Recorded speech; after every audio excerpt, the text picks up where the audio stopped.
Welcome, everybody, to the Onward VR Master League. My name is Nightfire with 2 E's. I am joined by my anonymous co-caster, Theta. How are you today, Theta? The train is still on the tracks, and that is a beautiful thing. Yes, it is indeed. We are in store for an exciting matchup today. Silent Purge versus Dark Matter. These are two very good competitive teams. They've been around in the league for a while. I mean, Theta, what are your initial sort of thoughts on this matchup when you saw it in this week's lineup? Well, first of all, I wasn't surprised to see just the gigantic demand for a cast, because both of these teams have an in-your-face, very aggressive play style. There's tons of voting going on, not just for the cast, but for who's going to win this. So I was excited. I signed up for this almost immediately when I saw that it was created as a match. So the fact that we're doing this today is something I'm quite happy about. Yeah, it's certainly a exciting time, and I think it's important that we do initial bit of highlighting in terms of what you're seeing here on the scoreboard and what you're going to be getting into today, because we may have some new faces to the game out there tuning in on venues, Twitch, Facebook, or YouTube. We're live on all the platforms. Essentially, what you got here is we have two teams, two bands, and three map picks. Silent Purge is the home team. They get to ban the first map. Dark Matter is the away team. They get to ban the second map.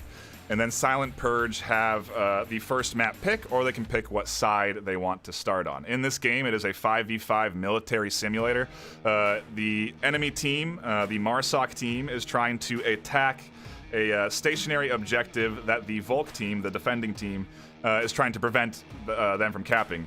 There's a few ways to score points, and we can get into that more once we get into the game, but that's the gist of it. So it's basically a search and destroy game mode for those maybe more familiar with the standard terminology. And yeah, the play styles of both these teams, like you said, are very quick and fast paced. And I mean, let's take a look at what we have for bans, because that can give us kind of an indicator of what we might see throughout the rest of the day.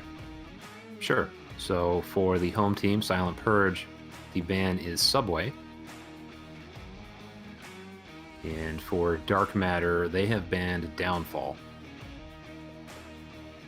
So, for us, we know those maps. Subway, a close quarters map, favors that shield play a lot. We've seen a lot of heavy shield play coming in on Subway. And then Downfall, obviously, your longest ranged map.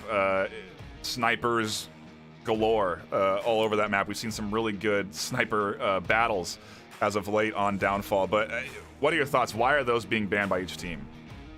Well, with Dark Matter, I understand it. It's a ban for weakness. They have a 48% win rate, which, as far as I can tell, aside from Snow Peak, which is not in the league anymore, it is their, second weakest map. And as a result, okay, you want to take that away. It's also a range map. I think Silent Purge is decent at those. But on Silent Purge's side, I actually don't know why they're banning, because Silent Purge has a 65% win rate on Subway, and for Dark Matter, it is their objectively worst map. They have a 45% win rate on that.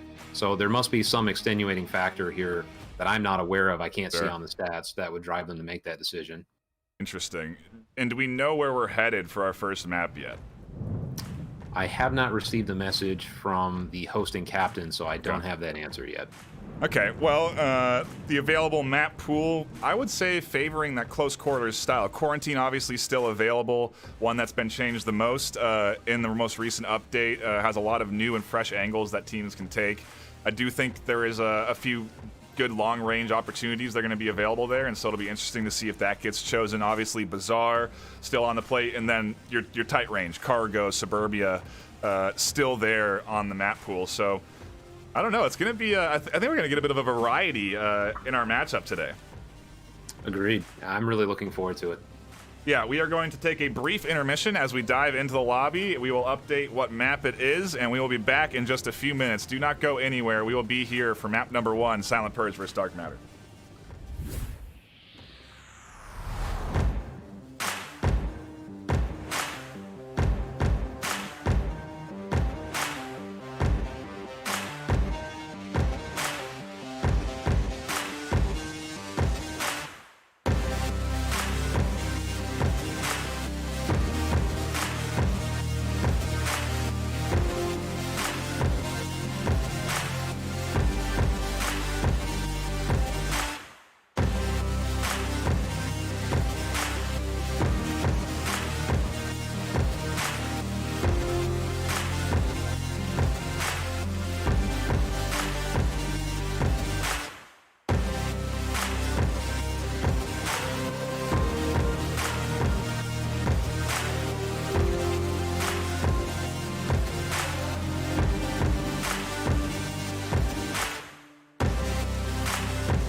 Welcome back, everybody. Thank you for patiently waiting as the teams readied up and we settled ourselves in to our first map of the day, which is going to be Bazaar. And let's take a quick look at the active rosters for today. Coming in from Dark Matter, we have Dr. Aquafighter, Esco27, Zucchini Zhang, Phenaram, and Mad Outdoors. And over on Silent Purge, we have Hoochie UK, Daflossi, Don Patron, Rushers, and Scorpio. And I think those are the standard 5 for each side, if I'm not mistaken, Theta. Yep, I'm looking at the rosters right now, and I don't see anybody that stands out as not being a starter on these teams. Yeah.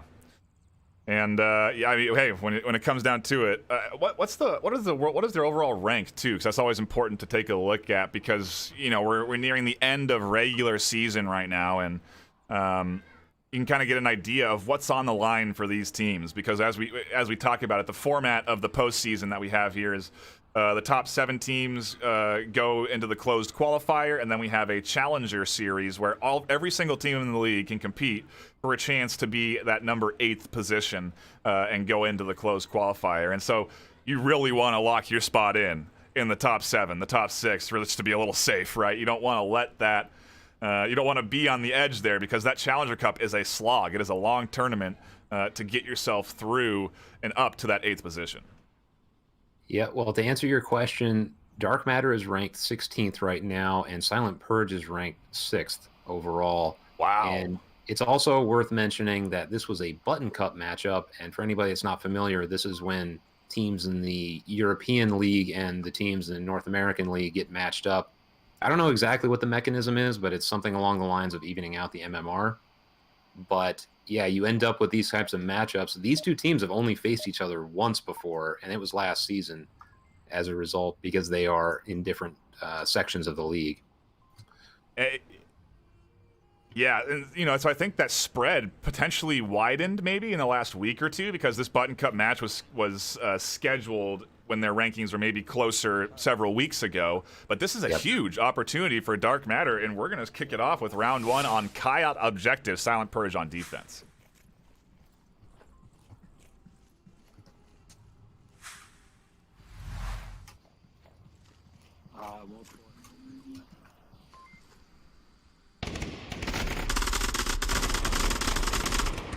Already some shots ringing out. Mad Outdoors find one. Hoochie over the middle in the center, and Esco trying to put out some pre-fire just in some typical spots. Scorpio's pushed up pretty far forward.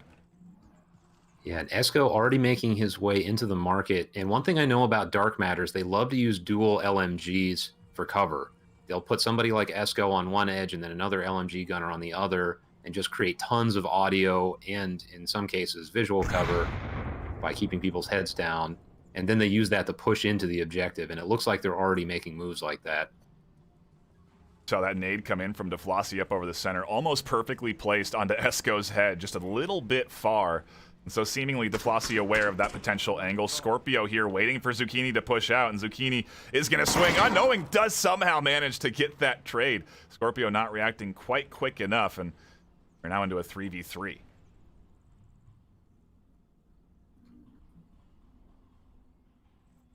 And Fino, just got the angle on Hoochie over in the west.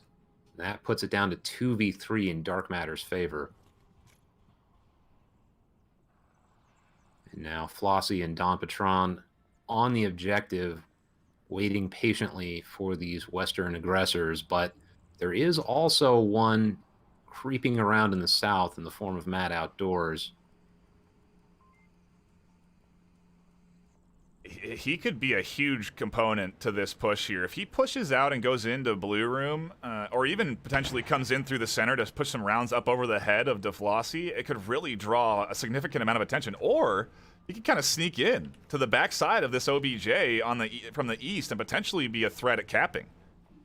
You can cap from the upstairs really easily now. Yep, and the other thing is, I don't think that Dark Matter has an accurate kill count. Actually, I don't think Silent Purge does either, because there was a trade. And so Mad Outdoors does not know, I would imagine, that there was only 2 left, and it's going to be very challenging for them to defend from the angle that he's going for right now. Because I imagine if he knew that, he would be going a bit more aggressively on that side.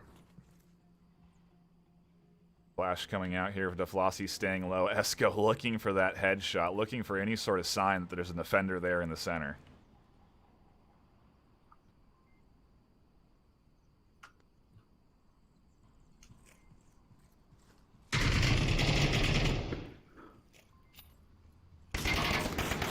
Dawn, that's a huge pickup. DeFlossie stands and finds Esco, and 2 go down in a flash for Dark Matter. Now it's just all up to the lone east flanker, Matt Outdoors, and almost timed perfectly. Again, if Matt was just a little bit farther forward.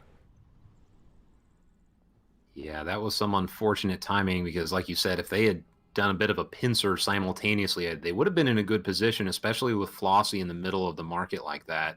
You'd be an easier target. But now it's all up to Matt to come in from the east. He might have an angle on Flossie, but Flossie is doing a pretty good job of staying behind these stalls. If Matt can get even a glance, you can shoot through those stalls, which would negate the cover advantage, but it's just a matter of getting that glance without being spotted or heard. Oh, he heard that. He definitely heard the comms there. Oh, lasers coming right onto each other, but no one's seeing anything. Toss. Oh, that might land. I think that's going to get Flossie. Yep, there it is. So Flossie's still able to give call-outs, but Don Patron is way off objective now. I mean, Matt could just run in and cap if he wanted to. He has a free entry here. He's playing it a little bit too slow. He's actually going to run into Don Patron's angle. No, Don just misses him. Matt's going to stay on this side. Call-outs there from DeFlossie. Pads here out from Matt Outdoors. It's the wrong corner, though. Pulls the gun. Don runs past him. Matt takes shots. He misses. And now Don's on the upper floor, and Matt's on the bottom. What is going on right now? Oh, so close. And the trade goes to Silent Purge. But wow, ran past each other and then get a trade at the last second. That was intense. Wrong replay up there, but yeah, an absolutely stellar end to that round number 1. Down to the wire all the way through, and if this is how the series is going to be delivered today, I mean, Theta, I don't want to jinx it, but we could be in for another great venue showcase. Oh, I think you're absolutely right. This is just a taste of the spice that we're going to be seeing in this match. And wow, that really came down to the wire. I mean, Matt Outdoors, 2-on-1, gets the pick with a grenade, and then they just ran right past each other. And like you said, too, I thought Matt was going to get a cap, but he was just in the wrong corner. He was just so back and forth up until the very last moment. Almost had that one, but couldn't quite pull it all the way through. Silent Purge. I mean, even then, it came down to a trade. Callouts were coming in from Flossie in the center, and almost went in favor of Dark Matter there, but Silent Purge able to come out ahead, albeit by the skin of their teeth. And let's look at the KDs real quick. 2-1. Nothing really outstanding. Everyone kind of getting a bit of a piece of the pie there. Yeah, very even spread, and actually it's a little off because Matt DC'd there for a moment. So very close on the kill spread. And I suspect we'll be seeing this kind of dynamic for the rest of the game because, as we were talking about before, very similar play style, so going to be butting heads in very similar ways throughout the match, I would guess. An exciting Coyote round 1. Let's see if we get an exciting Coyote round 2. See what Silent Purge throw at this Dark Matter defense. I'm watching the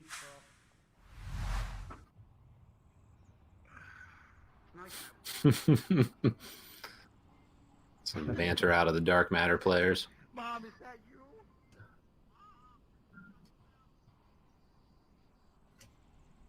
you? Zhang opting to push over to the east. He's actually going to run into this offense right away and somehow manages to dodge them. Shots come out, they miss, and that's going to be information. Callouts from Zucchini indicating that it's an east spawn.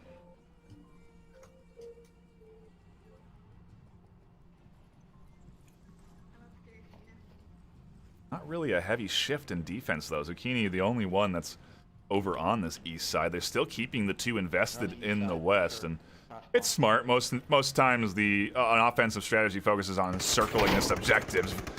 He peeks out their rushers. Finds some body armor, but not the full kill. attacking me, but I'm still good.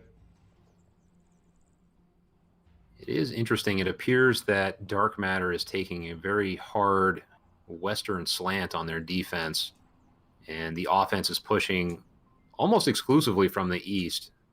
This is going to turn into a round where we can see if Dark Matter can adapt to this situation, because if they aren't rotating, or at least rotating their heads to the other direction, they're going to be in trouble pretty fast. Flash comes out over into Zucchini's area, but Zucchini's tucked in and patiently waiting for any sort of push to come in. He's actually eyeing down the blue room and only the blue room, waiting to see if Hoochie's going to make his exit there.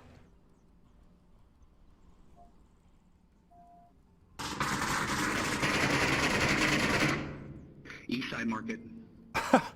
That is a cross-market, cross-range map kill there. Esco got up on the stairs and held an angle all the way through this alleyway and caught a kill. Now he might find DeFlossy because shots coming in from that side, and he's looking for his next bit of action. Yeah, that was a heck of a shot. Anybody that says you can't be accurate with an LMG needs to watch that back.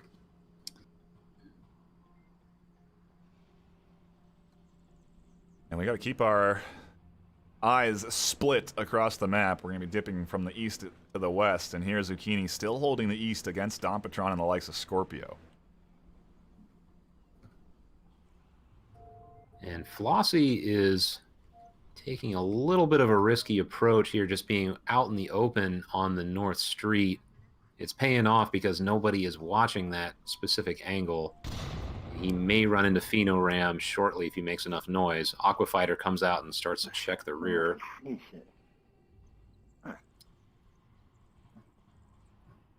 Yeah, just looking at the map, Silent Purge is doing a very good job of encircling the objective right now. Yep.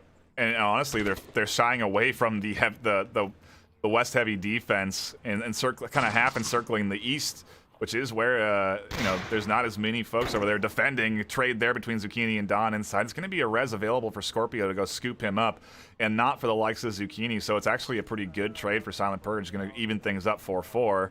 Pheno is looking for the confirm though. Very solid nade from him. Shots come in from DeFlossy. He's on objective. Potentially able to cap here. Pad's out. DeFlossy's here. No, Pad does not come out. He's looking for the kills. Goes up to the second floor. Catches some shots on his ankles. Still alive here up on the balcony. And now the Pad comes out. Aqua doesn't pursue this. And Flossy punches in the code. Wow. That was one heck of a push by Flossie. Just came in on the north street, ran in through the back, got spotted by Esco, and Esco was chasing him around, and then he got popped by Flossie's teammate in the market. Aqua chooses not to go upstairs, and that ends up with the cap. Man, that's just what happens in these high-level games. I mean, you make one decision to not pursue somebody or go up some certain path, and it ends with 2 points on the other side's board. Brutal. Try to get the replay there again, but technical difficulties popping their heads yet again. We'll try and sort that out, and hopefully we can get the replays sorted. But you caught it right there in front of you, and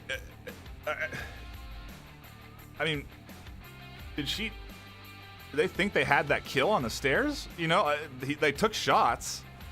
Did the person that shot the person on the stairs die from the back? I didn't catch it, but what I saw happening, I was riding along behind Esco because he saw Flossie running through the back, and he ran right behind him. Flossie cut the corner a little faster than he did, and as he was going around to go up the stairs, it was, I don't remember if it was Don Patron or Hoochie, but one of them got him from the market. Okay. And Aqua, I don't think, saw Flossie moving around in there, so she might have just thought that Esco went down just running around, whereas he was actively pursuing a target, and because she did not see that, he managed to get upstairs and nobody was aware there was someone on objective. It's just a wild bit of coincidence there, because if Esco had been in just a little tighter of an angle or been a little faster at moving, or if Flossie had hesitated and pulled out his tablet a little longer, that wouldn't have happened. It was just real split-second decisions being made that made all the difference. Okay, I think I have sorted out our replay issues, so we'll have those featured again, and we can take deeper dives and look at those plays over and over. But yeah, off to an exciting start. This series comes down to the 1v1. Silent Purge somehow take it, and then to be able to push up those stairs and get into the balcony's position and cap. They have the suppressive fire. They're not getting the kills. Letting the code get punched in. It's just it's solid play coming in from Silent Purge, and on their map pick, it's what you would expect, right? 3-0, and they're feeling good right now.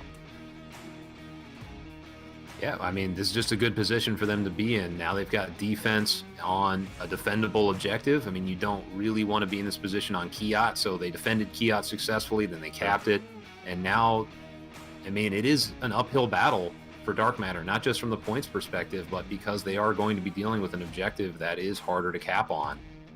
So Silent Purge just, really had the cookie crumble in their favor over these last couple of rounds. Yeah, and it makes me wonder what we're going to see for map 2, right? I'm not going to write off Dark Matter by any means, but when we look at it, they are the underdog in in this matchup, practically 10 ranks lower. Is it 16 and 6th, right? I think it was. I think they're 10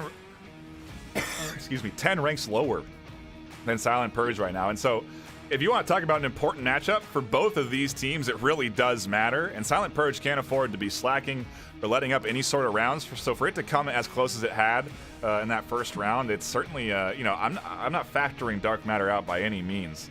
And I think Silent Purge they may underestimate them coming into round 2. For sure. And like you said before, the button cut matchup was made, I think, like 2.5, 3 weeks ago, something like that. And they delayed it because you're given that extra week for button cut matches.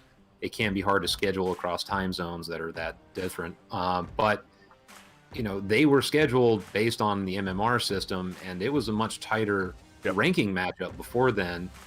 And I can tell you, as somebody that's played against Dark Matter recently, like, they're a good team. Yeah. I don't think their ranking reflects really what's going on here. Both teams are somewhat evenly matched, and it was really just a matter of, like I said, a couple of key moments that did not go in Dark Matter's favor, but that could have easily been a win for Dark Matter instead of Silent Purge. And same thing for the first round when it was that 2v1 with Matt Outdoors.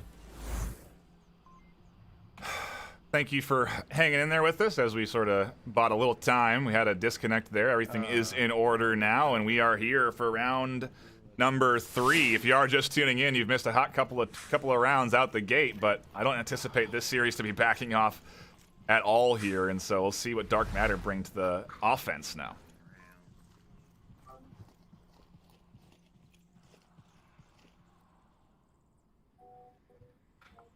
Yeah, and with the exception of Hoochie, who's pretty close to this street, and I guess Rushers is pushed a little bit, it looks like they're staying in pretty standard defensive situations, standard defensive positions, I should say. Probably trying to play this a little closer to the chest just so they can ride this last round out, force them out in the open and to make a mistake, and then get that 4-0 for themselves, if possible. It's really going to be up to Dark Matter to create some kind of reaction out of the defense that they can take advantage of.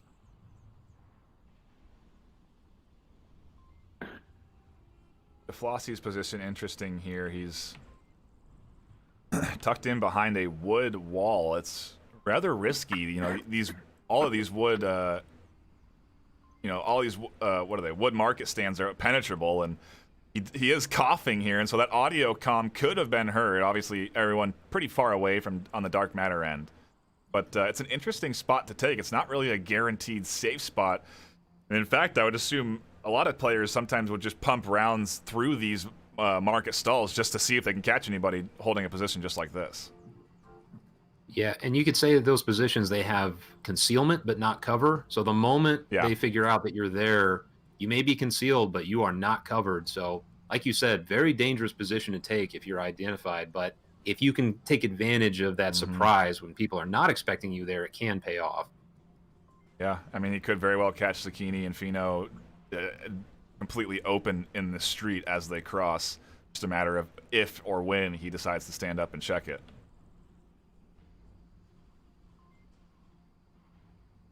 think he's just doing weapon drills for now. Don Patron takes some shots up over the top and finds the first kill on Redcar. Gets the confirm as well, so no res going to be able to come out. And nade comes in and does catch DeFlossy out in that market area. And so there we go. Concealment, but not covered.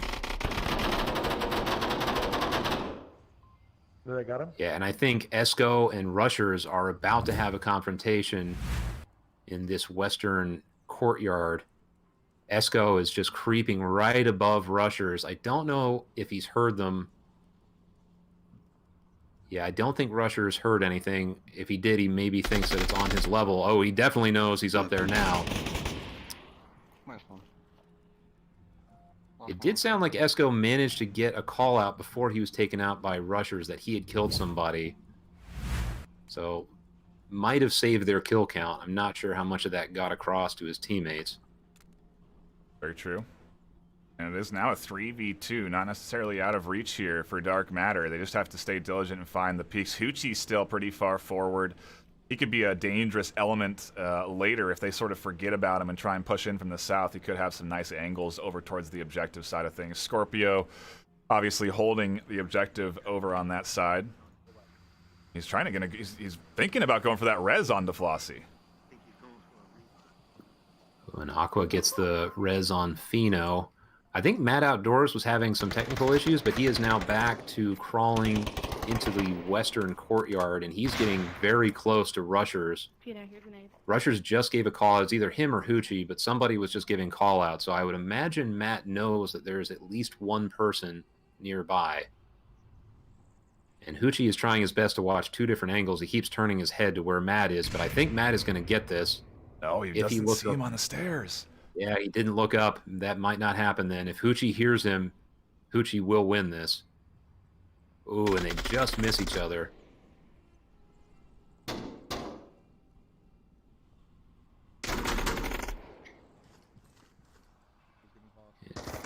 Oh, and Matt Outdoors does get Rushers, but Hoochie is still above him, and he spins around after those shots. Who is going to peek this corner first? That is the question. 30 seconds now. Scorpio goes down. It's only Hoochie alive. He misses Fino on the cross, and now Hoochie has to play a bit panicky. Has to go over towards objective, and Aqua capitalizes on this. Dark Matter salvage what was looking like a solid defensive hold from Silent Purge, put a round on the board, and keep pushing this thing forward. Yeah, you love to see that. Dark Matter was down 3-0, and they said, you know what? We're not out of this. We're going to keep fighting. And they come back with a very strong offensive round. And now they can have the Volk advantage and start building up their comeback. Yeah, a very solid performance from them there on that offensive round. And to your point, I mean, that's arguably an easier objective to defend than Kaya.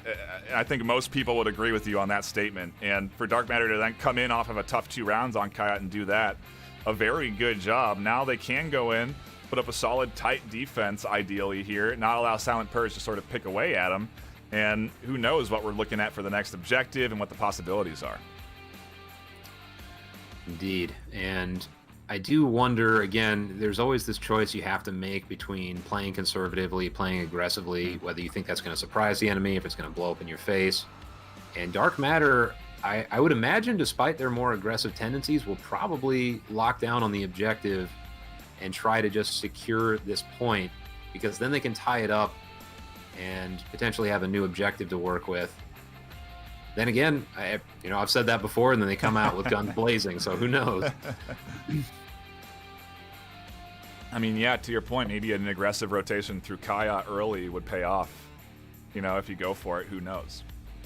Really up to what the defense is feeling and how they want to go about playing it. But about a minute and a half between rounds lets the team strategize. It lets us chat it up and talk about what we think is going to happen next, and then hop back into the action, just like we will for round number 4. I can't wait. I can't wait for your new sword. Same. I think Just that's now. sensitive I'm still here. playing. I think it's been some much needed silence. I'm gonna send Fino the broken cord. A silent retreat for Matt.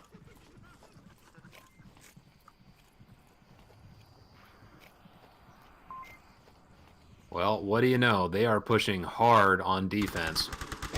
Zucchini already into the back of Kiat. Uchi did ID him, took shots as he tried to cross, but couldn't catch it out. And, you know, it's going to throw a bit of a question mark on this offense. You know, if you're going to try and push in from this side, someone's over here, and they know it. So you tend to play a little bit slower than if you know someone's over on this side of the map. Indeed, and if they hook around the south and start picking off defenders, they could potentially put Zucchini in a bit of a dilemma where if he rotates, he could get picked off, but he will have to rotate to save the objective. Definitely that risk-reward you have to calculate in your head when you go for an aggressive defensive position. The farther away you get from objective, the closer you do get to the enemy, but that gap in coverage, that does always raise a concern. And how much faith do you put in your team to defend and not die is what it really comes down to. Yeah, Uchi out in the middle of the street, IDs Phenoram and Rushers gets an angled shot on him. I did not get the one that went to Bizarre Building. And that is a finishing kill. I thought he was just down, but that is a death. So Dark Matter down to 4. Ooh, Zucchini returned with DeFlossie. Oh, but Don Patron knows he's there. He was right next door. Esco isn't in a position to refrag. Well, he's starting to get a little far now.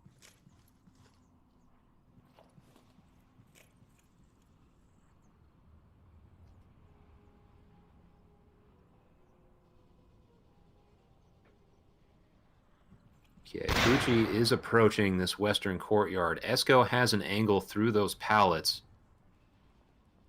It's very hard to see somebody through those. Ooh, and they trade 3v3. And nope, 3v2. 2v1. Yeah, just one after the other. Zucchini's still alive, but it is now all up to Scorpio. It's essentially a 1v2, right? You're not going to invest in getting that res. You're not going to send one of your 2 defenders to rotate and pick that guy up. And so Scorpio does have a fighting chance here. And they're staggered. If he gets Matt first, he could potentially pick up Aqua or vice versa. He swings around, spots Aqua, shots come in, and Aqua gets the kill. Dark Matter, hang on, and push it up to 3. Yeah, this is something else. Dark Matter once again showing they are not throwing in the towel despite that rough start. And let's see, they have the Eastern Market objective now. This is one of, it's not as easy as Kiat, but it is one of the easier ones to get in on just because there are multiple angles. You can come in from the market, you can come in from the north, and you can have supporting fire from the east. And that would put it in Dark Matter's favor just offensively, but you know, Silent Purge again has to make that choice. Are they going to play aggressively on defense and surprise them, or are they going to try and lock down again? Because last time it kind of blew up in their faces. You can play this defense really tight too. You know, there's some new spots that you can tuck behind. You can get behind the palm tree and tuck yourself in between the wall. You can, both of these new palm tree spots pretty solid to hold in. Obviously you can push in and tuck up to the, objective buildings, and you don't have to go out and look for the kills. You can stay just within this courtyard. Really, it's obviously risky because you are letting the offense push to you and get right on top of your objective. But at the same time, with this OBJ, I just don't know if it's worth to spread out, because the minute you lose 1 or 2 on that objective building, on that objective, it's a potential cap, and you just can't afford that if you're Silent Purge. Yep. So a lot of tension in the air on this round.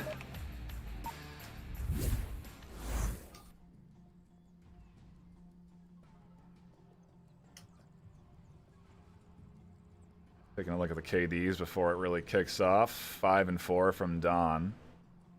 No really outstanding leaders here. A shared effort across the board for both squads.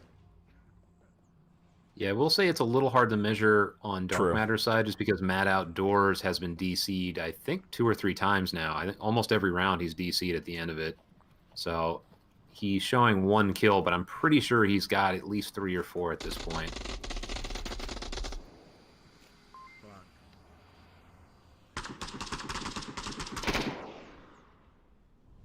shots coming out early from DeFlossie down onto that street. Should be information for this east push to work with, and you do see some shots from Zucchini through the windows come at him. Aqua tries to find Flossie and can as well. Flossie continues to apply the pressure, and Zucchini is able to swing around. The team effort, all three needed to pick him up, but they do get him, and going to open up this push now for him.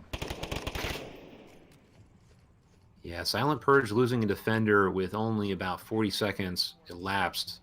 That does not bode well. Not impossible. Like you said, it's easy to kind of clamp down on this objective, but losing that one that early opens up a hole.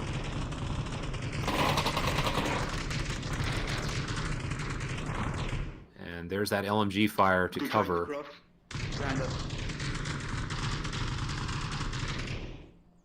Scorpio had a laser on that position there as he peeked that angle. Fortunate that Esco didn't hold it. Matt Outdoors has pushed up. Might be hearing the footsteps inside that blue room, and we'll see if he works off of that information. In the meantime, though, Hoochie taking up an interesting position, a bit over-aggressive there.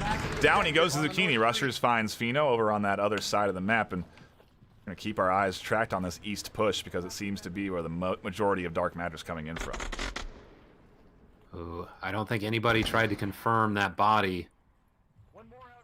We lost Corporate OBJ as well, and they're...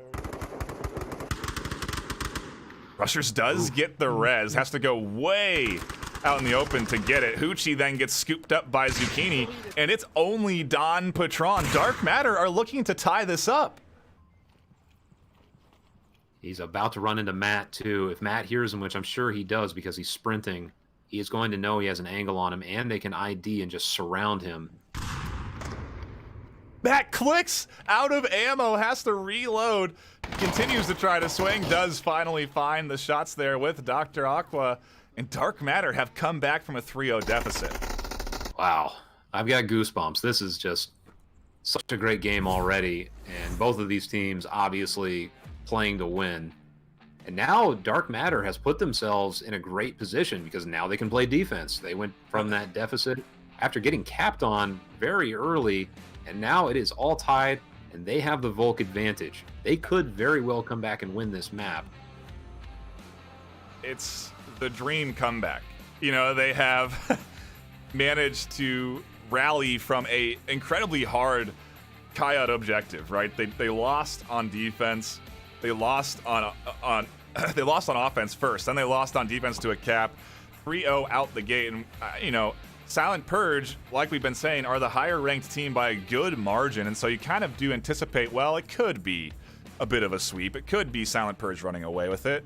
But in the same time, we've been saying Dark Matter is not a team you can count out just because they're in that position, in that rank 16 worldwide. Doesn't mean they're not a team that can compete at a high level, and I just think it goes to show you how deep the talent is across the league from ranks 1 to probably 20. Yep. This is the deepest league we've ever seen, and a lot of it just has to do with the fact that we have a much larger player pool. Like teams like, for example, V3 are moving up the ranks very quickly, and these are all brand new players. We're seeing several teams do that. But in general, it's just raising the bar for everybody. Everybody is kind of on notice that this is a much larger game now, and you have to be playing well. And like you said, the top 20 are all killers. There are no easy games at this level. Can't count Silent Purge out. To the same note, we're all tied up here 3-3, and it has been a close couple of rounds. Granted, that last one was 4 left alive on offense, so a really strong performance from Dark Matter, but we'll see. We'll see what happens here as they do go on defense for round number 6. Oh! Oh! Uh-oh. Uh-oh, this could be Silent Purge playing it very fast. Scorpio's here already up onto that corner. And Scorpio has that reputation as being a lightning fast capper, so they might just be pushing to get the 5-0 or the 5-3 here. This is the defense that I'm concerned about too. Fino's way over in that north pocket. He might catch one over there as shots do ring out from DeFlossie. But it's so risky to be so far out because if Scorpio catches Matt, all he has to do is pick Zucchini and then objective's completely open.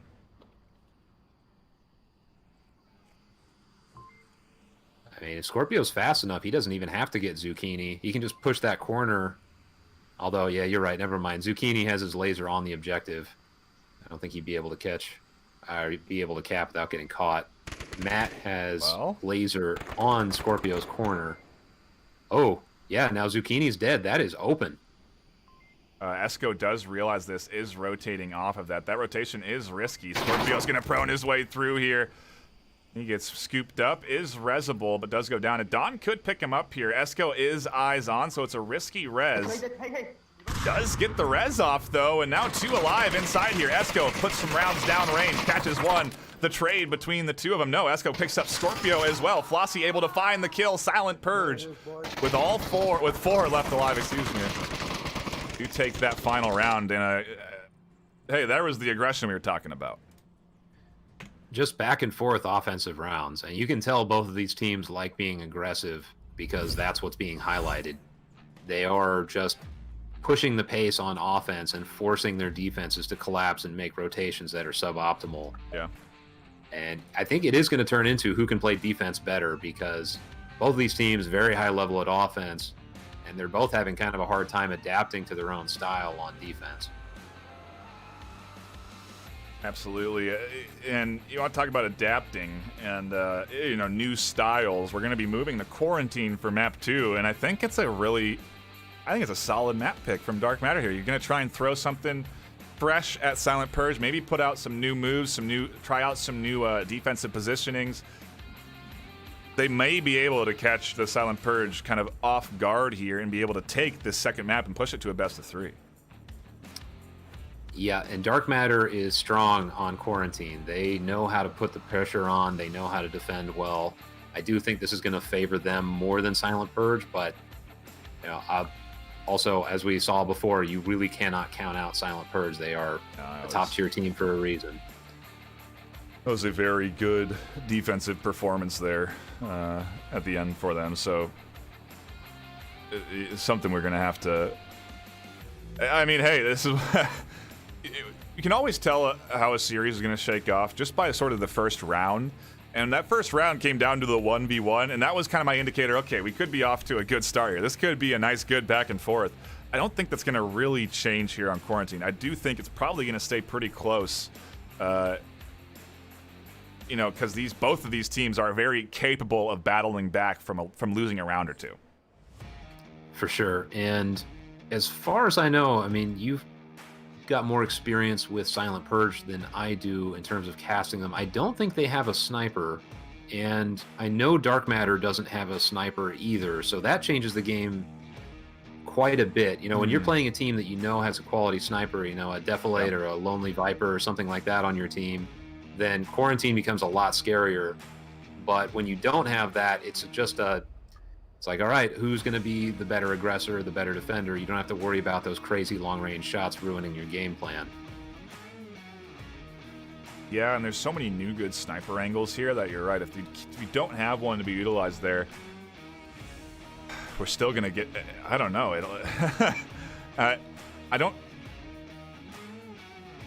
We saw Marsoc rounds get traded there, and each time they had 4 alive on each side, so it's like they both put off impressive Marsoc rounds. They can get the kill. I don't know who's better on the close quarters, and when it comes down to it on Quarantine, I don't know what to expect here. Same. And frankly, I'm glad there aren't snipers, because if there is a known sniper on one team, it slows everybody down. So we should get pretty high-paced rounds even with this range, knowing that there will not be somebody looking through it 12 times to terrorize them. It all depends. Go Fino opting to put up those new Esco might be going for the plane wing approach. It's actually pretty safe if you can get to where he is now. Almost nobody can see you out of the spawn points.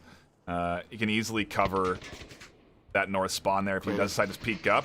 Fino takes the risk of sprinting up into that side and does manage to get up onto that top floor, drops down to the 3rd, and is then going to hold the defense from this floor, which is, you're going to try and, it throws off the Marsoc approach. If you come in from this side, you're looking at that 2nd story typically, not the 3rd. I have to say, I'm a little surprised that Dark Matter is letting the north get taken. because the moment they start doing that, encircling the impact building, life gets a lot more challenging on this objective. And they have 3 in the north for Silent Purge. They are very much creating an encirclement already, and they have, let's see, 2 going through the middle, essentially. So they're going to have a lot of angles to contend with because they are not controlling the north. You look at Dark Matter's defense, they're taking a couple of high positions here. You have a sub in. I did not get him. WSMP has come in for Dark Matter in this round and is taking over that west side. Takes some shots over towards the west. Doesn't find the kill, but does make the position known. And I don't know if I don't know how I feel about the Phenaram Esco positioning here on this 5-story.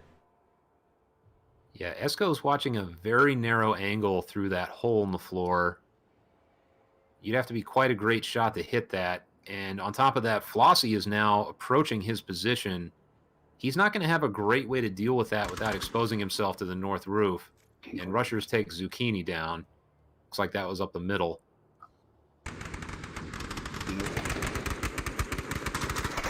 Oh, and Esco catches the Flossie as he runs underneath him. -1. Wonder if Hoochie heard those shots in the chaos, because he could be now looking for the Esco peak here on the plane wing. He does spot it. Shots do ring out, and they do catch Esco in the head, so that's an insta down, no res. Silent Purge into the 4v3 now. You come over to the south, and you have a bit of an issue as Mad Outdoors is dropping off and they're pushing in. Scorpio might find the flank. WSMP takes Hoochie out over on the west. Down goes Matt, and a bit more trading as Don somehow manages to down himself as shooting Pheno up on that top floor. Ultimately comes out ahead by getting that kill and being able to be res, but he's not going to get picked up as Silent Purge are still, I mean, they're way over in the south end. It's going to be essentially a 2v1. Yeah, I think it's because he was looking almost directly up. Yep. Maybe the hitbox registered with his face instead of the outside world. Well, here's my guess: is he actually had to aim up so heavily to get that shot up into that somehow the kickback then added on to it, and just the awkward angle of having to shoot vertically full bore might have resulted in some sort of interesting gun recoil ending up shooting the person. But ultimately, who knows? There's been bugs like that. They've been fixing them pretty well, and it's all speculation, really. What really does matter is it is a 2v1, and it all comes down to how WSMP defends. Yeah, Scorpio spotted her floating around the objective, so they know she's there. Not terribly surprising. The last person up is going to be on objective in most cases. It's really up to her to just watch these angles and try to stay alive if she can. And it looks like they are actually going to go for that res. Rushers is coming in the west. Going to the impact building. Oh, and it's Got him. not going to matter because WSMP goes down on objective. Solid shot there from that rooftop position in the south. And Scorpio gets that final kill, and Silent Purge managed to take a round. Go up early here on Dark Matter's map pick.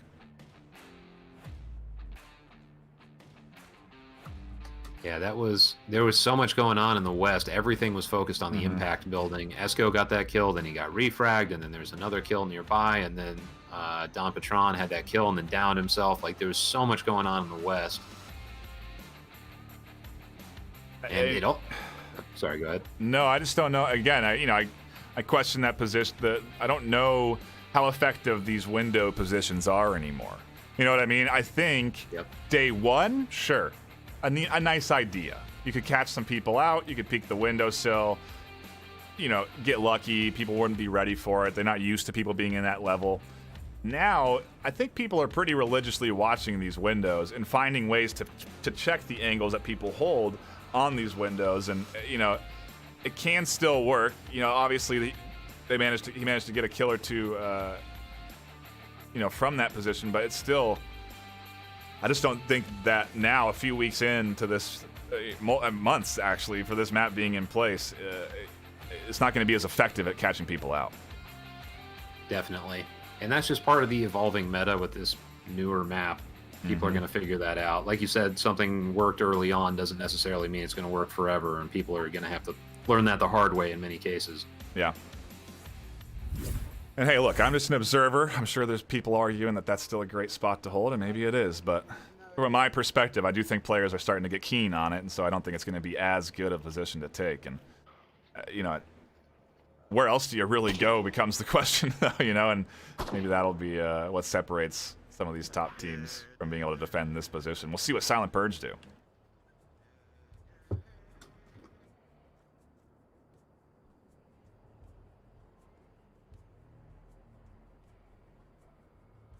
I like this. I like Rusher's position a lot. This is a very reserved position. He's not going to hold it as shots come in from the north. He's going to rotate off of that because that's information. But I did like that position. It could have been a nice late hold spot. Especially for the north push here. Hoochie trying to get a little action over there with Fino. Fino and Matt swinging around to the APC side. And it does look like... Well, I'm waiting to see if Scorpio is going to get up on that roof and look for an angle down. Yeah, it looks like WSMP will have an angle on... Who is that? Hoochie, who is in center burning. She probably spotted him early and is now just looking to catch the pick. She's been putting that laser on center burning over and over again. And Don Patron, I don't think he's close enough to hear that, but she is moving around quite a bit, and there is potential to get called out. Zucchini now peeking around the corner in the west. And he and Don will likely have a confrontation here in a moment. Don seems to just be biding his time, holding that angle, but more than anything, I imagine, probably waiting for audio cues. This is exactly what I'm talking about. This is a different position to take. He's got his back covered. He can watch his front, and when he hears Zucchini come in from the west, he can swing on 2 windows here on the bottom floor, making it pretty tough for Zucchini to track, and Don may find his opportunity here. Zucchini's exposed. Now he's not. He definitely heard him because he spun his whole body around the moment Zucchini started making noise near him.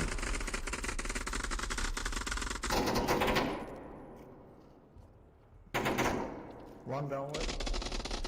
WSMP has made it into the bottom floor, though. She could easily swing in here, peek this this lane, and catch Don Patron pretty unexpectedly. If she comes through the window, though, it's going to favor Don's angle. Actually, it doesn't. WSMP able to ID that. Don was checking his tablet as WSMP swings, and that's Onward for you. As soon as you look away, you die. Brutal. Yeah, I mean, just that one split second made all the difference, and Don Patron goes down for that. So now 4v4, 2.5 minutes left. He's downstairs with me.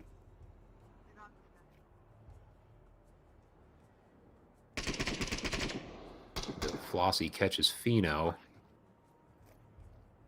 Yeah, that's that position I was talking about earlier. I do like it on that plane wing. It's pretty dang effective for that late cross. And now he's going to get a bit of aggressive move here. WSMP finds one over on the west. Flossie could swing and catch Esco completely in the open. Yeah, I don't think Esco saw Flossie jump down there. Oh, but he catches Hoochie.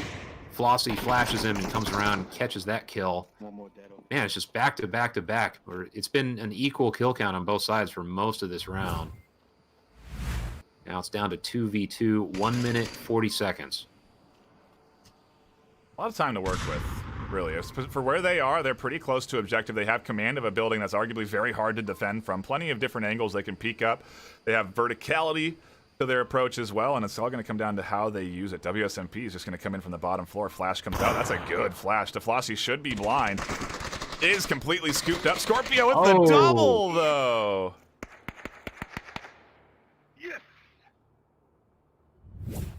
Yeah, just an incredible angle attack there. Looked like Will would get onto the objective, but Scorpio jumps up on that Volk red ledge and just ruins everybody's good time. Just, yeah, very nice double kill by Scorpio at the end. Just clutching it for his team after that refrag.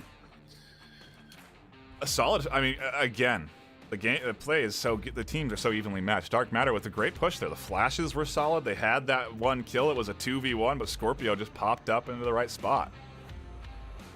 Yeah, I know it's it's cliche at this point to say the scores don't necessarily reflect what's going on, but it's true because you really don't know what drove those scores. I mean, we've seen so many rounds that have come down to the wire. You don't know when you look at a score line that it was 1v1 on multiple rounds. I mean, somebody get blown out, but you could come down to the wire in every single round and just not have it go your way. I feel like that is sort of what's going on in this map. Is Silent Purge is up to nothing, but in both cases, Dark Matter could have swung it the other way.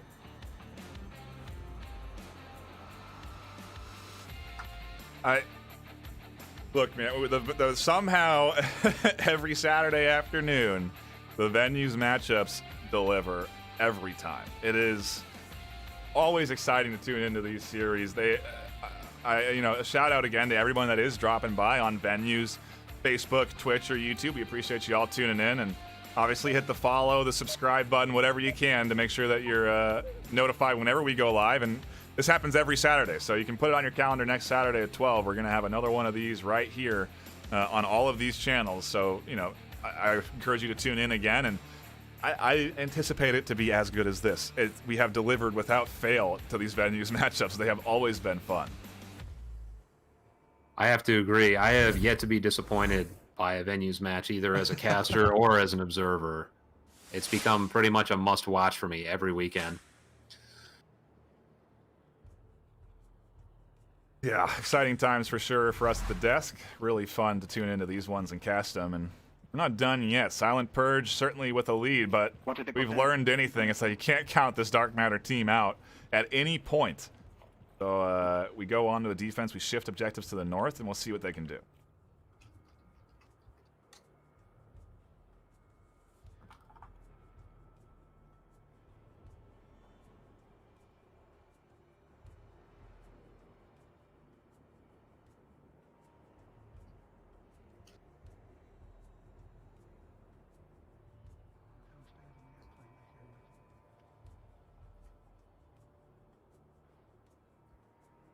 Yeah, it looks like a 3-2 split across the south for Silent Purge. Or excuse me, no, 2 in the south and 3 effectively heading north. There's one DeFlossie more towards the center, but looks like he's biasing himself towards the north. And defense is pretty tight, except, wow, actually they've got, I did not see this until just now, but Phenoram way in the northeast. Mm-hmm. An interesting spot. It's risky. The same way. Look at this defense. This whole defense is risky. I'm looking at the overhead right now. So heavily invested way over there in that crashed building. And the approach is coming from the opposite side. They do get the kill out the gate, so I guess it does pay off. DeFlossie goes down out the gate, but it's going to require a full rotation if they lose their 2 on objective. This is what has really shifted in quarantine. You used to be able to get away with multiple rotations, but with so much open space, especially on this objective, you really can't afford to do that anymore. You have to be in a position where it's like maybe 1 rotation. Like if Esco goes down and they keep pushing from this kind of center north angle that Scorpio and Don have, they're going to be in trouble. I mean, even Pheno would have an issue collapsing in and making something happen. And everybody else is in the crash building. They're just too far. They will not have enough time. If they get on objective from this east side, it's over. Is stealth cap an option? Not anymore. Esco does eye the Scorpio through that little gate gap there in the truck, and hey, the defense is working out. So what do we know up here at the desk? It's a 5-3 right now, and that north approach is really not much of a threat anymore. It's all down to Don, essentially. Otherwise, the defense is nicely set up to defend against the likes of Hoochie and rushers over there approaching from this side.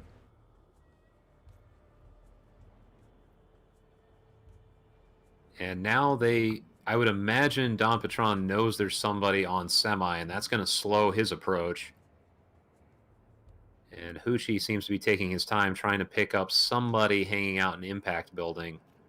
Although he seems to be rotating off now.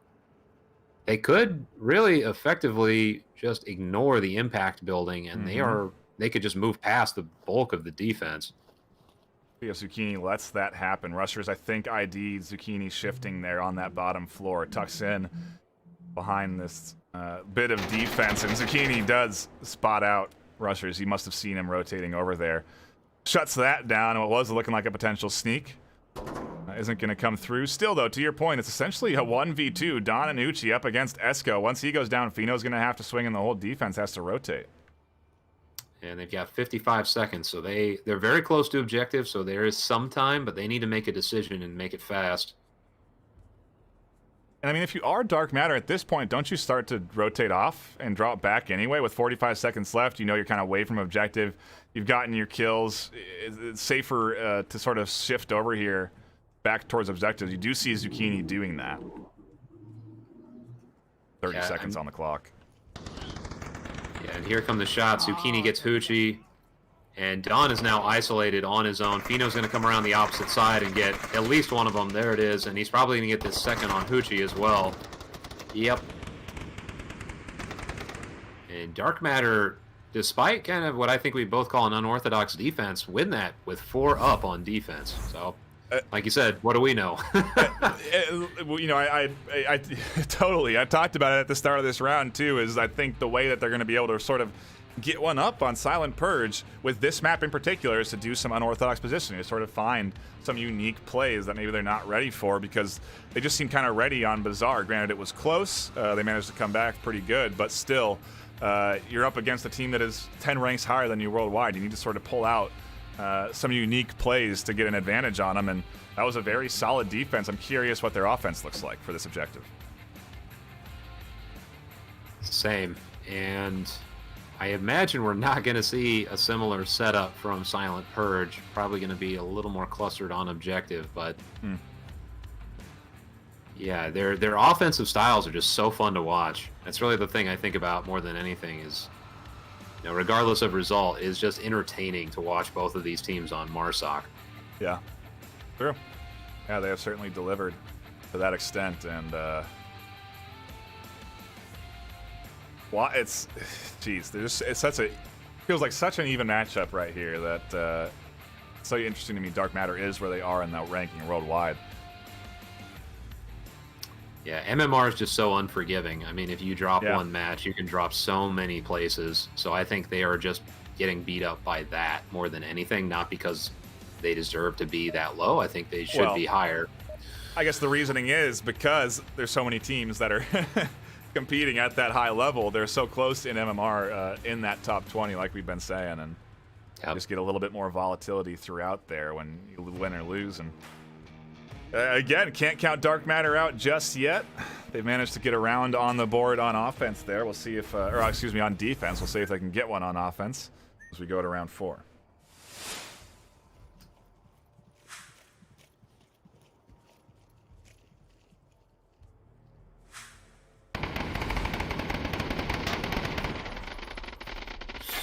Oof.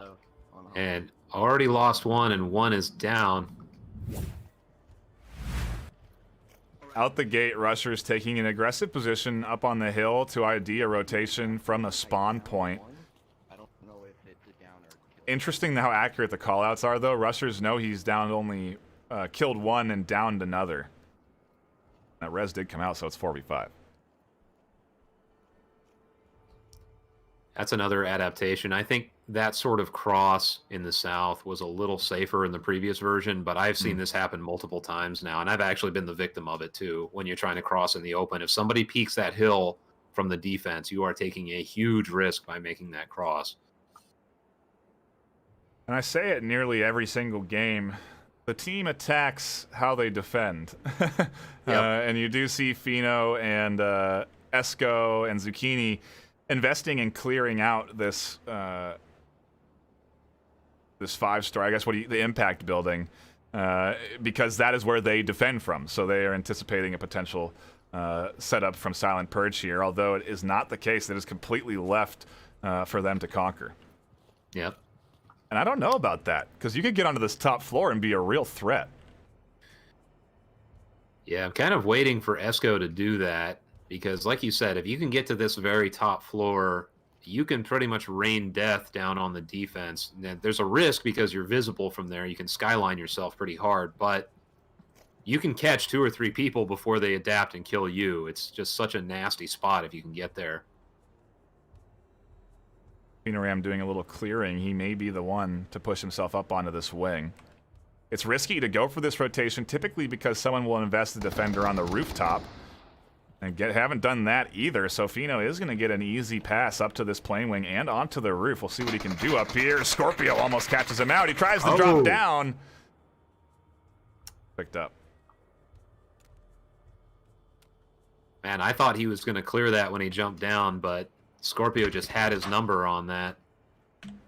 One down. And Mad Outdoors gets a kill for Dark Matter on DeFlossie. So now 2v4.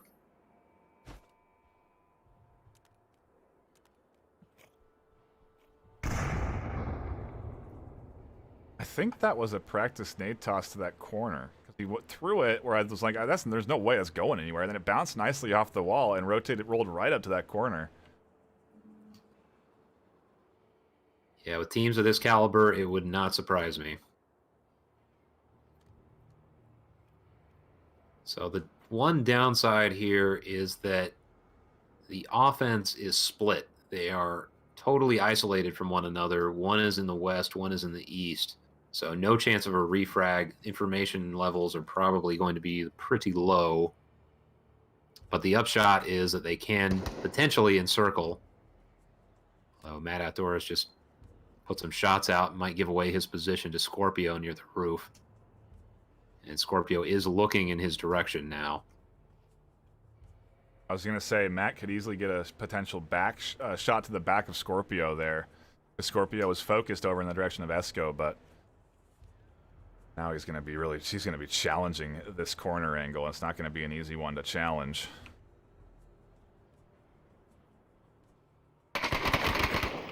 Wow. And he catches it. Scorpio goes down. 2v3. Minute left. Massive pickup for them. Esco has gotten to the roof, gets a trade. 1v2. Objective not exactly open, but certainly an opportunity for Matt here. We'll see if he can put it together. Oh, the flank from Dawn may catch him out. If Dawn heavily invests in this, he could catch Matt completely exposed here. And there it is. Wow. Once again, coming down to the wire, 1v2 at the very end, and we had, 20 seconds left right there? That was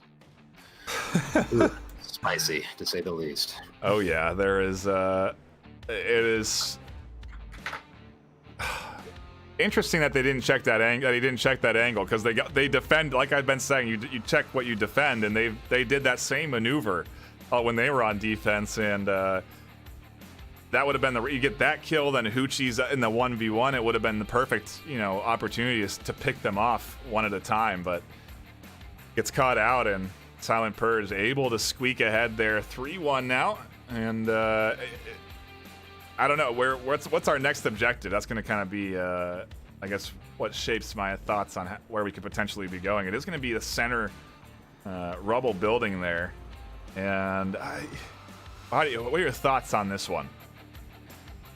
This is an interesting objective because you don't have to be directly on it. There's so much visibility onto the center burning building that most defenses at this level are not placing somebody directly in the objective. Now that I've said that, they're going to stack like 3 on the objective. But that's what I've seen personally. You can put one person in. The only issue is that center burning used to be an incredibly effective defensive position because there is this sort of cage around it. And it was very hard to spot people hanging out on the stairwell. But this version of center burning, when you're on the upper floors, you can be seen from a long way off. And so most defenses have figured that out and are opting not to put people in it. And then it just becomes, how are you configuring people around the objective? We are going to find out how Dark Matter is planning on defending this one. Their series on the line here as we hop into round number 5. You're going far west, right, Bikini? I am, yes. Okay.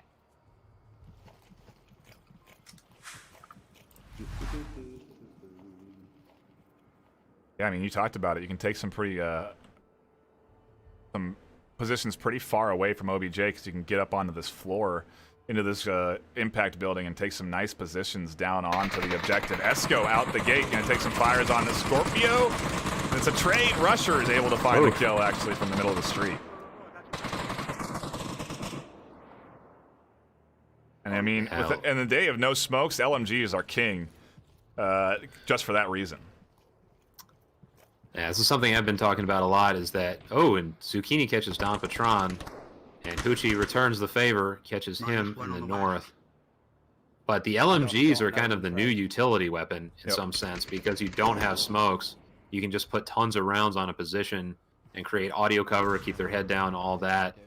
It's really changed the meta, not having the smokes and just using the LMGs, which for me, it makes it a much more interesting and entertaining match.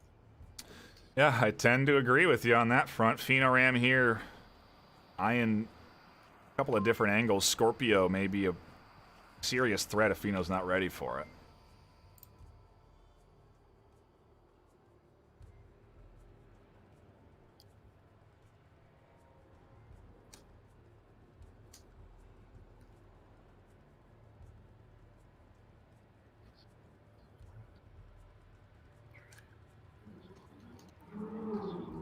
I mean, it is just a hush across the battlefield. 4v3, Dark Matter don't want to expose. They don't want to get over aggressive. They want to play things patient. Pheno gets Scorpio. Very big pickup there in the center. Mad Outdoors may find the angle onto DeFlossy if he hears these comms.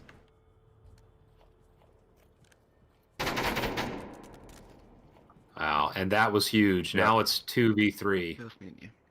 Just one big pickup after another. And it's all up to Rushers and Hoochie in the north.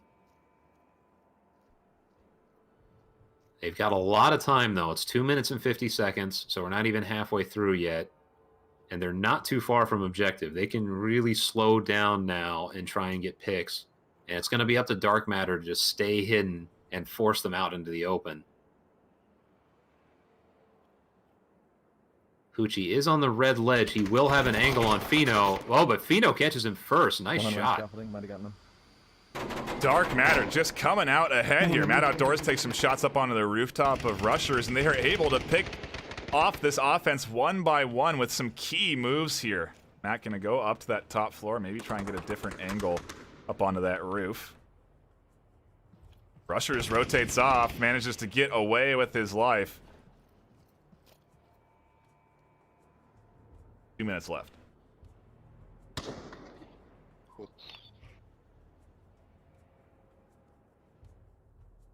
Yeah, in my mind, this is just a matter of discipline now for Dark Matter. They just need to clamp down. They should have an accurate kill count now. Oh, that grenade might. No, a little over. Not a bad toss, but just a little too much spice on that. Yeah, now Pheno and Will need to just settle down and let this person come into their trap, because they have a decent kill box on this angle. There it is. Nice work. And that is now 3-2. Be still my beating heart. This is going nuts. And it's almost like Dark Matter is saying, you know, we're just going to let a couple of these rounds go just so we can give you guys a good show. Because we are so confident in our comeback skills. We're just going to make this happen for the venue's crowd. Yeah, it certainly does feel like that. Maybe what it comes down to is Dark Matter just do well under pressure. You know, they had a tough time, going up against the likes of Silent Purge when things aren't necessarily on the line. But when it comes down to it, when they need to get the round wins, they do quite well. When things get tied up, they don't need. I don't know. For some reason, they seem to be playing better when they're down, but we'll see if they can tie it up 3-3 here on this objective. It's, I don't know, not exactly an easy one to attack. Lots of open space around this OBJ to come through without any smoke, and so we'll see if LMGs or what's going to be the ticket for Dark Matter. What was really interesting about that round, too, is that Dark Matter lost somebody almost right away. Mm-hmm. They got picked off within the first 20 seconds, I believe. And it's always such an uphill battle when that happens, when you lose someone early. you only have 5 players. Losing one of them, especially when you're playing a really good team, can be catastrophic. Yep. But they made it work anyway. So I think I've been seeing this kind of back and forth on both sides. They have this little aggressive push early on, and somebody gets taken out. And I do wonder if one of these teams is going to start pulling back a little bit early on to save themselves that grief, because it might turn into the decisive factor if they're not careful. We'll see. We are here, round number 6 underway. No caps have come out yet, but I'm sure Dark Matter have that on their mind because it could potentially snag them this map. Yeah.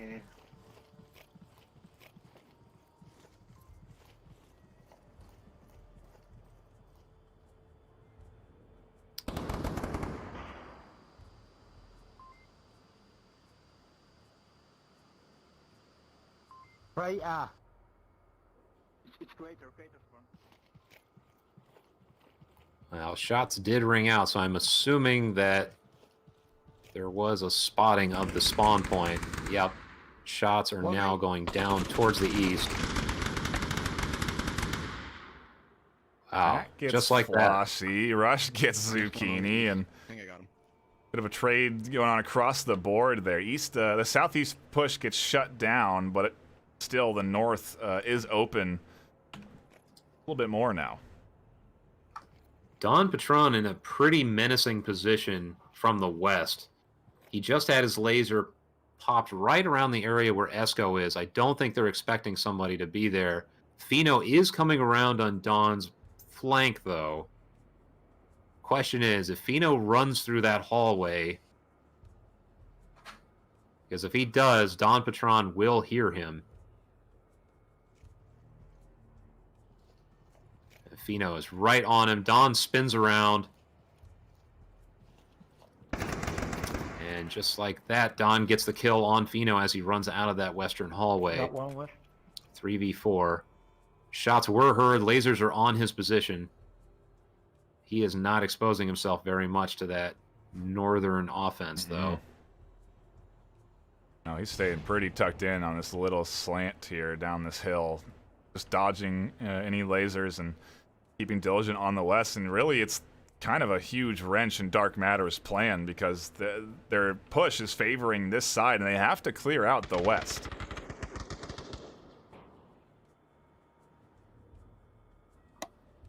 That's the power of even just putting shots out from a spot like that. Just knowing that there's a menacing angle that's under control can change your entire plan. And he's just sapping time away because they were pushing very aggressively. Fino was all the way down to that hallway. I think they were anticipating having the west taken by now. And now they have to completely rework what they were going to do because they know there's someone over there. Matt's come to reinforce all three here.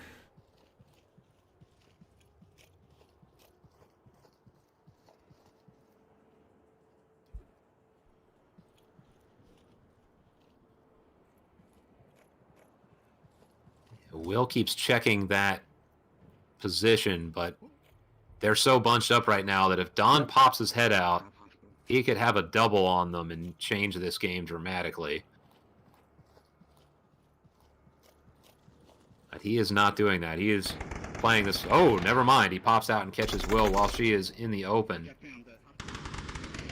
2 kills is good for him. Drops off of that position and rotates back towards objective. Maybe able to catch Esco out.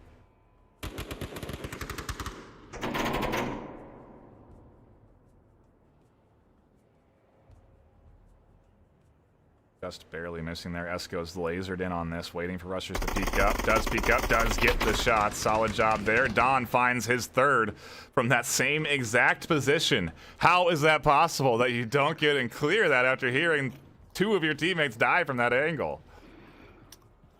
I don't know, but I get the feeling they're going to review this footage and think the exact same thing. Because Don Patron just almost single-handedly took out that offense. And it's not over. Esco has a minute. He has an LMG, too, so he has the ammo to fight multiple people. But the odds are not in his favor, and this is match point if Silent Purge wins. Don's forward positioning doing work even now. Esco has to be careful here because of the shots that he's heard. He's not sure what's going on over on this corner. Nothing's here. Don's not here. Shots come out from him, and that's information now for this defense to work with because they probably have a pretty accurate kill count. Yeah, that was a smart high-level move by Don to rotate after getting that third one. I think he realized he was probably going to push his luck to hang out there, and it's still just the knowledge that there was somebody there at some point. Oh.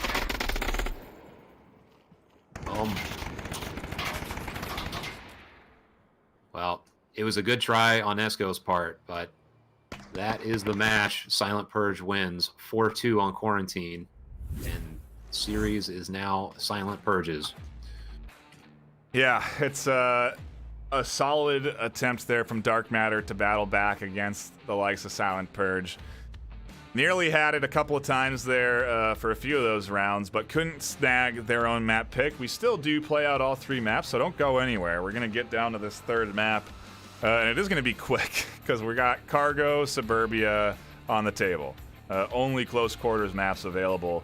And I think we're really going to see the aggressiveness shine from both of these teams when we get to this final 3rd map. So I really think things are going to be kicked up a notch in terms of pace here for what is going to be Suburbia.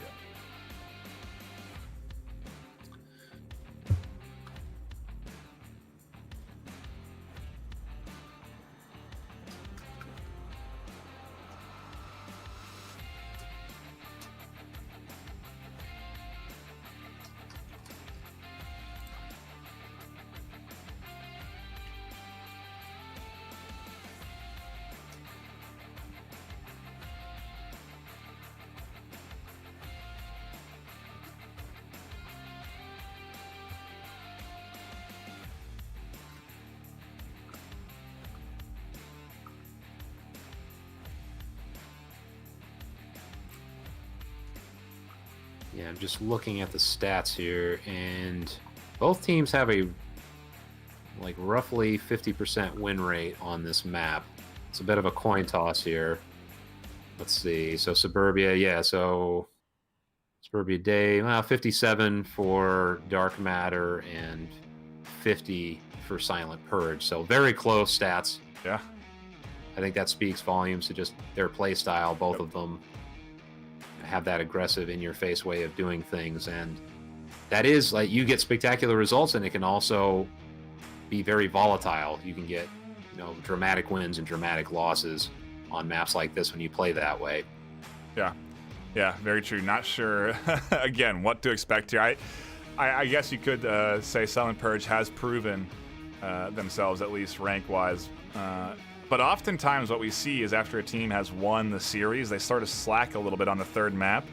And it's always interesting to me because those points do matter. It is still going to be MMR game, especially now that they're in 6th place on the cusp of potentially being in that Challenger Cup at the end of regular season.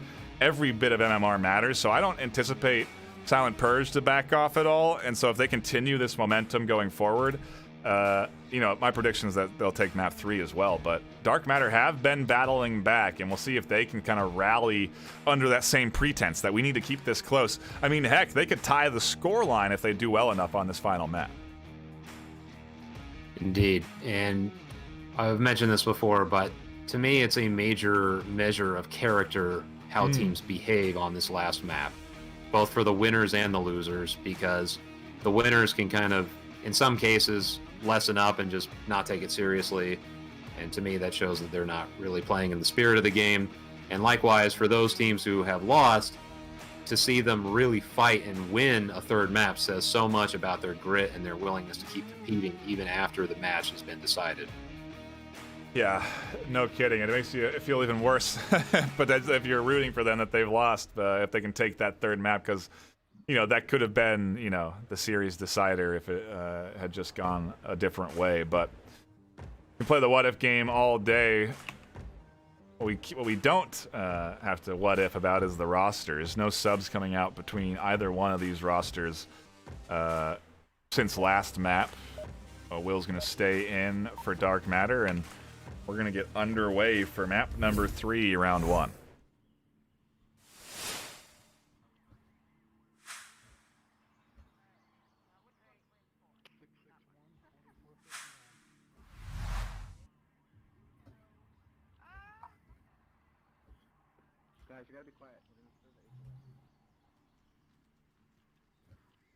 See what Silent Purge throw up on defense here. It is going to be a tank objective to kick things off.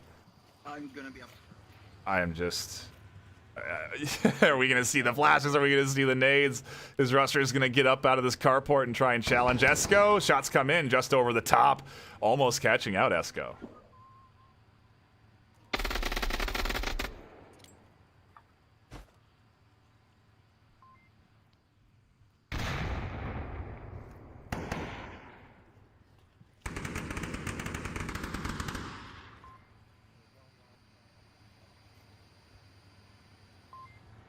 Shots ringing out from Don over at Burning Building. Flossie finds Fino with a nice nade up over through lane 2. Don's going to try his hand at a nade toss. It goes a bit wide. The flash isn't going to get Will. Another flash comes out. I don't think that blinds Will either, and this peak is dangerous. White car down. And Don catches Will on lane 4.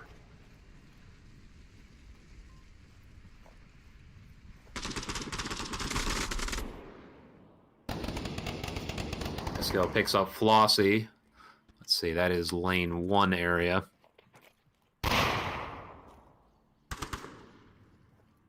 And Scorpio playing with fire hanging out in this window in middle house. Yep. Although he does get a trade out of it. That is just such an exposed position. It's easy to get picked off. Look at Don getting aggressive over on the west. Matt drops off of it. Esco puts some rounds downrange. Rushers pushes up off of the chaos, gets the trade, and now it's down to Matt in a 1v2. He should know where Don is. Definitely does after those shots. Can he swing at the right time? He does spot Don. Almost doesn't. Gets that kill, and we're into a 1v1. This series isn't quitting.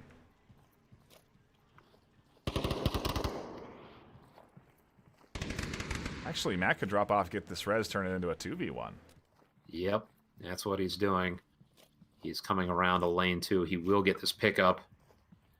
Hoochie has no reason to interrupt that. He has to stay on objective.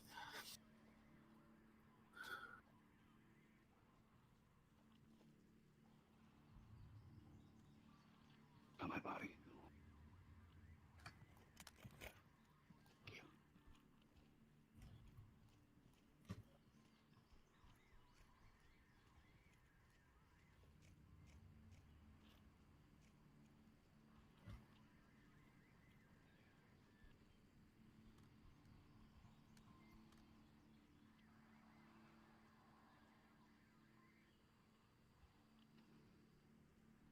And again, just a hush on the battlefield. Uncharacteristic for this series. It feels like it's just been nonstop action. Granted, we've come down to that final minute a few times now, and see if Dark Matter bring it down that far. They have 2 to work with left on that clock. Yeah, I'm practically holding my breath watching this right now. And I'm trying to think of things to throw in, but I feel like it's almost in certain moments just like better to watch the action and let the viewers kind of drink it in, so to speak. It does look like Hoochie is watching the cross, and Esco, if he is not careful, could get picked off, but everybody is playing this very patiently. And it's clear both teams are playing this map for real. Nobody is doing anything reckless so far. Yep, absolutely. Yeah, we're anticipating maybe a bit of honestly, it's kind of a pub lobby feel almost, but no, this is not the case. Esco should be ready for this position, though. It's a common spot. Yeah, and if he peeks this corner too slowly, Hoochie will see him and have the advantage. Oh, he's looking down. Oh, and he looked right at him, but just could not pull the trigger fast enough. Now, Matt has 45 seconds to deal with Hoochie. He is pretty much on top of objective. Oh, he doesn't know it, but if he had just shot through that fence, he would have finished the round. Laser was right on Hoochie's position. Is there any gap in coverage here on Hoochie's end? I don't think so. I don't think Matt can cap on the other side of this fence. I think he has to get up against Tank. Yep. Oh, I think Matt knows he's there. Maybe he saw him rotate, I'm not sure, but he is zeroing in on it and gets that final kill. Nice job. Something like 20 seconds left in the round. Yeah, solid job for Matt to stay quiet there, not panic, not try and overthink or over-rotate, and ends up getting the headshot onto Hoochie just over the top of the sandbags. And for the first time, I think, in the series, Dark Matter have the lead 1-0. Yeah, fighting tooth and nail on this last map. Exactly what we were looking for.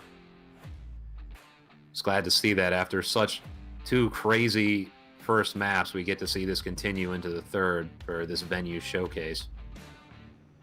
Yeah, it's like we've been saying all day today. This has certainly been I guess we haven't been, but if you are new and you are tuning in, this has been a great game to drop in on because it has been such good Onward, such good, exciting plays, interesting maneuvers out of both squads, and hopefully you've been enjoying it. Like I've been saying, hit that follow button, the subscribe button, whatever platform you're watching it on. Be sure to tune into this again on Saturday. Here I am. Every Saturday at 12 p.m. PST, we have these venues broadcasts where we go to all of these different platforms. And if you have a Quest, I encourage you to go download Oculus Venues and watch it in venues. It's really quite cool. It's a shared environment where you're watching this game on a massive screen and you can talk to the other folks around you in VR. It's really a good substitute for not being able to go out right now. And so I do highly recommend tuning into those Oculus Venues showcases. They're a lot of fun. Theta, have you ever been? I have not. It's I've seen screenshots though. It looks pretty cool. It's almost like a giant movie theater that you're sitting in, right? Yeah, it's like going to a LAN event in some sense. You get to share watching that experience together with your friends, and it adds a bit more to that viewing experience, in my opinion. So if you do have the opportunity to check it out, I do recommend it. And to those that are in there, I do shout you out. We do appreciate you tuning in. A healthy amount of pre-fire coming from Scorpio down lane 3, as is tradition on Suburbia. Ooh, Matt catches Hoochie, lane 4. Scorpio comes searching for the refrag, but he is a little late. If Matt pushes to the opposite side, he is going to get caught because Rushers has a laser just cutting that angle. That nade wow. was ridiculous. An excellent toss from Matt Outdoors up over the roof, right onto Scorpio on the corner. Another goes down. Flossie able to find one for themselves, and Violent Purge into a 3v4 with one potentially resable.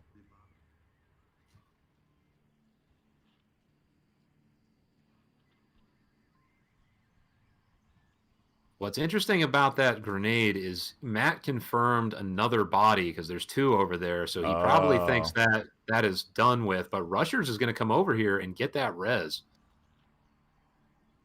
Yeah, I saw him double tap the other body, at least on my screen. Bodies are client side in this game, but I think he believed he had that, but now their kill count is off. And in a bad way, too. You're not really expecting anyone on this corner anymore after you've get two down, but there's two there ready to challenge you. Scorpio gets the pick, and Fino now, next up on the hit list, finds Don, challenging him on a stairwell entry, and DeFlossie's thinking about doing something about it, but he's called out in carport and has to rotate. You're covered. Yeah, he tried to push that corner, but Flossie was ready. And now it's all up to Esco and Will in the spawn house. Behind garage. Flossie giving callouts from the middle house.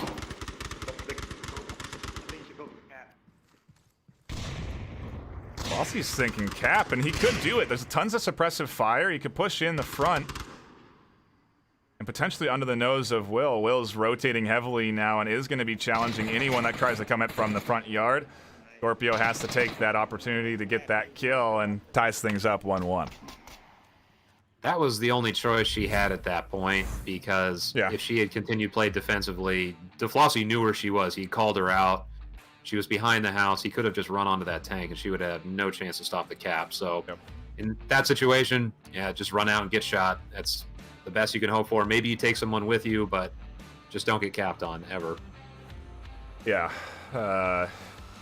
And we saw that a lot with, for some reason, Will has been the last defender multiple times now in this series, and She's done a very good job of rotating heavily around the objective when nobody else can defend, and it's what you have to do. You have to circle. You have to make sure all of the potential cap angles are not being punched in, because a slight bit of overconfidence results in 2 points being lost. Yeah, as we saw in that initial map on Bazaar, where all it took was just that one mistake or one oversight, and it ended up with 2 points. You can't take risks like that. You know, you have to make sure the objective is always covered, especially if you're last one up. Absolutely. Next objective, shifting sides of the map over to the north. And I have mixed feelings on this objective in terms of how to approach it now. I think there's some interesting ways you can come at it with flashes and nades, and you know, it used to be such a heavily teams would typically rotate on the opposite side of the map over on the east with smokes, cross the street, and try and invest in approaching from the back side of the objective, from the north side of the objective. But it's just not an option anymore. The smoke's not in the utility toolkit currently in the VRML, and you know, it changes up how you have to approach objectives. I think, in my opinion, the preferred way is really to come in from lane 1 and 2 right on objective side.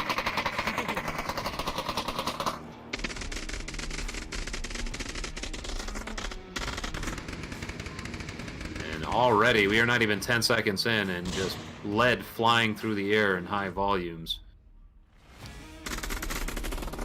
Looks like Dark Matter's still going with that approach of trying to cross the street and then be able to come in from the north side of objective. It's going to be hard, especially if they don't get those nades that they're looking for, but they are tossing nades into typical defensive positions. So it does give them an air of confidence to be able to push up like they are. Don does peek and does get a trade. Fino going down in that, and Will gets picked up over the shoulder, but is able to be rezzed.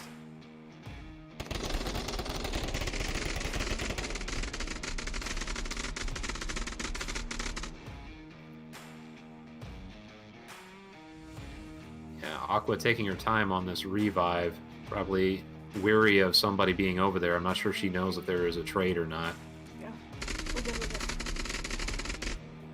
it. Smart way to go about things, right? You have to check the angles of where your teammates died from. It's the most one of the more obvious places where that enemy could be, and fortunately enough, that trade does come through. Rushers has set himself up, though, to catch any rotation from this angle. And Flossie and Mad Outdoors. Oh! Flossie looked away at just the wrong moment.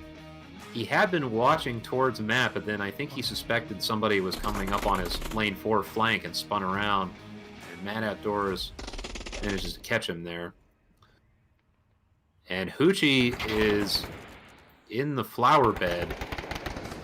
Hey, one behind the white car, He is about to catch Esco if Esco comes out. And there it is. Hoochie taking the concept of camouflage to new levels in Onward. And Rushers catches Matt, and that's the end of it. Excellent job there from the likes of Silent Purge, and I do apologize for the overlay there, but a quick one either way, and Silent Purge able to come out on top now, advance their lead up 2-0. Let's take a look at the KDs, since we didn't get a good look at the screen.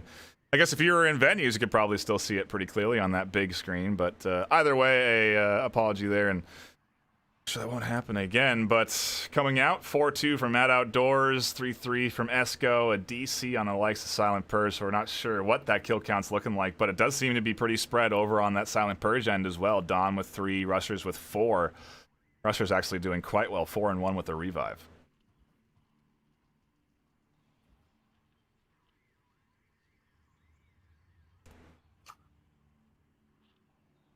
And it looks like there's a DC on the Silent Purge side. Yep. I do wonder, maybe they're bringing somebody in for this final map, a sub. Not sure. Yeah, it would be an interesting choice when you have the lead. But maybe that's why they bring it in. You know, they feel good now that they've gotten 2 on the board. I'm pretty sure it's allowed. You can bring in mid-round subs, but I don't think we've seen it often, if at all. So certainly would be a surprise if they did sub someone in here in the 4th round of this game. But we'll hang out and wait for it. Thank you all for tuning in. A shout out to everyone that is dropping by across all the platforms again. We appreciate you all hanging out. Be sure to follow and subscribe. And if you want to join the league, head on over to VRML.com. I'll take you right to the main headquarters of the website where you can register to play in several VR Master Leagues that we have for Echo Arena, Pavlov, Onward, and now Snapshot VR, a pretty fun paintball game if that kind of is your vibe. I do recommend checking out the site and getting involved in all of the leagues that you feel you want to. We have franchises developing in the VRML. Phantoms have teams in nearly every single league, and there's opportunities across the board to get involved, so I do highly recommend it. Still got action here unfolding in front of us. It is going to be round number 4 of map 3.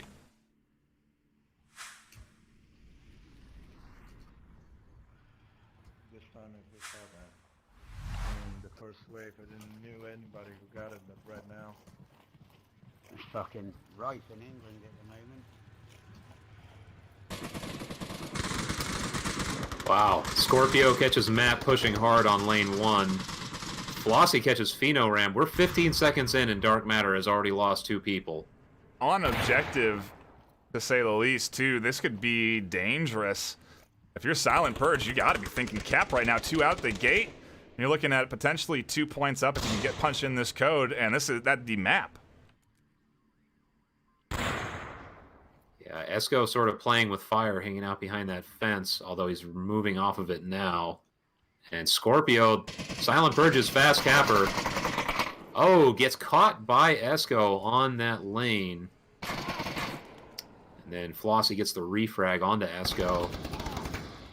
Yes, another refrag, just back to back.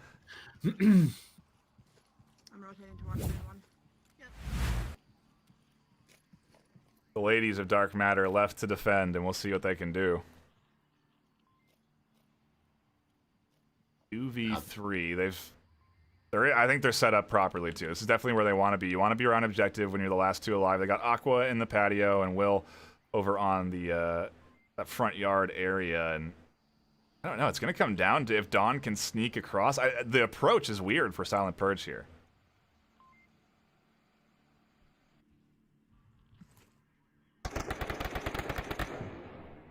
Oof, and now 1v3 after Will goes down. Aqua's looking for this angle onto Dawn.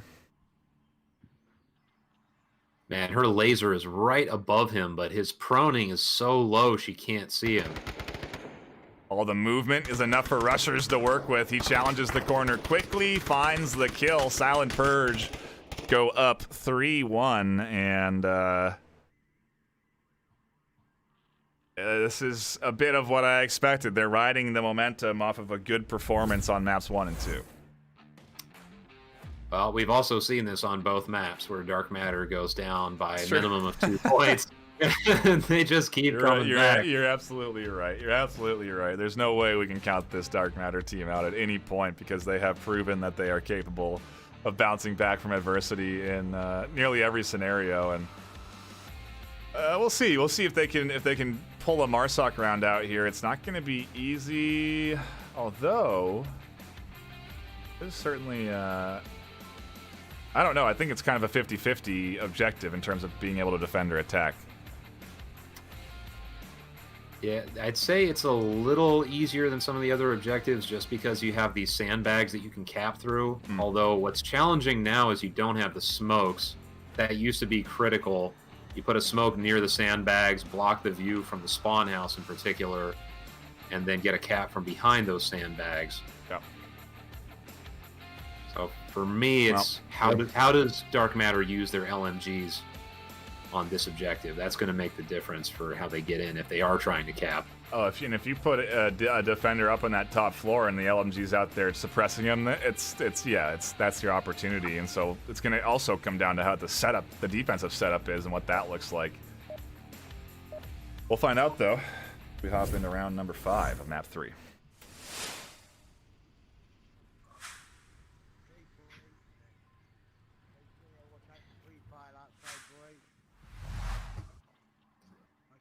Just stick to the wall here. By the house. I won't get hit with their profile. A risky initial push there from Dawn and Rushers. There's an angle that can be picked up by Dark Matter. It's not going to matter much as Rushers does find an early pick. Dawn gets one over on his side, and they are off to the races with 2 kills into the hands of Silent Purge. Esco maybe next up on the hit list. Does look for the angle onto Rushers. Lots of fire through the bushes. Yeah, and once again, Dark Matter losing people very early. Oh, this is Silent Purge looking to wrap this one up. Rushers, everyone pushing in. Flossie finds another. It looks like a little bit like the end of that last round on Bazaar. But 4 left alive. Silent Purge securing map number 3 in commanding fashion.